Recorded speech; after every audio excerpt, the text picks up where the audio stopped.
بعض اوقات جب یہ تکبر کی بات ہوتی ہے نا تو دلوں میں خیال ہی آتا ہے یہ پیسے والے تکبر کرتے ہیں، ہم تو غریب لوگ ہیں، ہم کہاں تکبر کرتے ہیں۔ یہ بھی بڑی غلط فہمی ہے۔ تکبر کے علماء نے 8 ریزن لکھے ہیں۔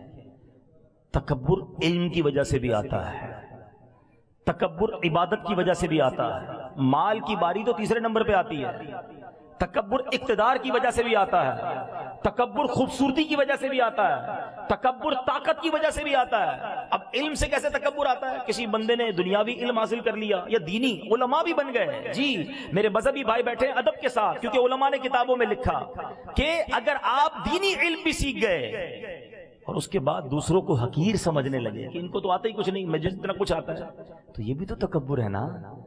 علم اس لیے نہ سیکھو کہ لوگوں کو حقیر جاننے لگ جاؤ، اس لیے سیکھو کہ لوگوں کو بلا کر علم دین سکھائیں گے۔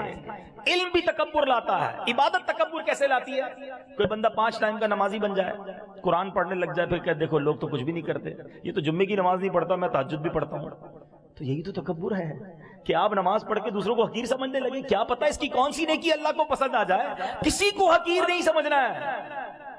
ایک بار سفیان ثوری رحمت اللہ تعالی علیہ اپنے بیٹے کے ساتھ ایک سفر پر جا رہے تھے، ایک سرائے خانے پر رکے، دونوں باپ بیٹے سو گئے، پورا قافلہ بھی تھا، سب سو گئے۔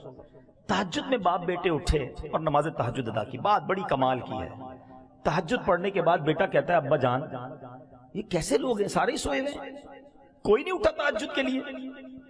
والد صاحب نے جو بیٹے کو جملہ کہا نا، اللہ کرے دل میں اتر جائے، کہتے بیٹا تو بھی سویا رہتا تو بہتر ہی تھا۔ آئی سمجھ میں بات؟ بیٹا تو بھی سویا رہتا تو ٹھیک تھا، تہجد پڑھ لی، اب تجھے سارے حقیر لگنے لگ گئے، اس سے بہتر تو بھی سویا رہتا تو ٹھیک تھا۔ عبادت کرو، روزے رکھو، حج کرو، نمازیں پڑھو، مگر دوسروں کو حقیر نہ سمجھو۔